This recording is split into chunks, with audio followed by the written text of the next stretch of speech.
ఇప్పుడే జీ5 app download చేయండి. చూడండి మీ ఫేవరెట్ టీవీ షోస్ ఎప్పుడైనా ఎక్కడైనా.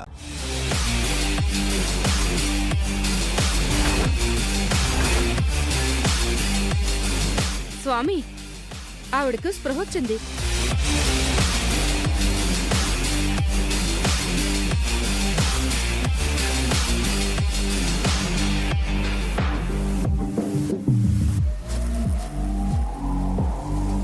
నేను ఎక్కడున్నాను? మీరంతా ఎవరు? ఈ ప్లేస్ ఏంటి? నాకు ఏమైంది? కొన్ని నెలల క్రితం ప్రమాదవశాత్తు మీరు లోయలో పడిపోయారమ్మా. మూలికల కోసం వెళ్ళిన మా శిష్యులు చూసి స్పృహలో లేని మిమ్మల్ని ఈ ఆశ్రమానికి తీసుకొచ్చారు. అప్పుడు మీరు గాయాలతో ఉన్నారు.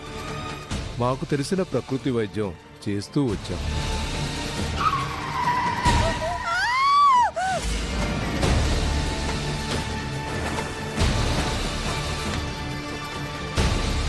మీరు కోమాలో ఉండటంతో మీరెవరో మాకు తెలియలేదు. అందుకే మీ వాళ్ళను పిలిపించలేకపోయాం. నేను ఎన్ని గంటలు కోమాలో ఉన్నాను? గంటలు కాదమ్మా, కొన్ని నెలలైంది. నెలలు గడిచిపోయాయా? నా కోసం ఎవరూ రాలేదా? లేదమ్మా, ఇప్పుడు మీ గాయాలు కూడా పూర్తిగా తగ్గిపోయాయి. మీ వాళ్ళెవరో చెప్తే వాళ్ళని పిలిపించి మిమ్మల్ని వాళ్ళకి అప్పచెప్పారు. అవసరం లేదు. నా ఇంటికి నేనే వెళ్ళగలను. నా ట్రీట్మెంట్కి ఎంత ఖర్చు అయిందో ఆ డబ్బు మీ ఆశ్రమానికి పంపిస్తాను.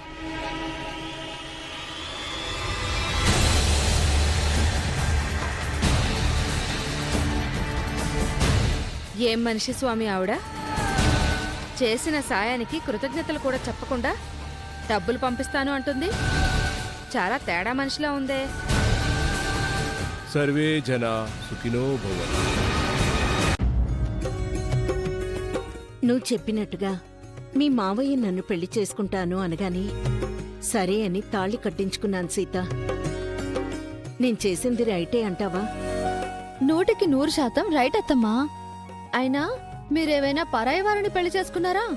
మీ భర్త చేత మరోసారి తాళి కట్టించుకున్నారు. ఆయన ఆవేశంలో ఈ నిర్ణయం తీసుకున్నారేమో అని నాకు అనిపిస్తోంది. అలా ఎందుకు అనుకుంటారు? మావయ్య అన్నీ ఆలోచించాకే మీ మెళ్ళ తాళి కట్టారు.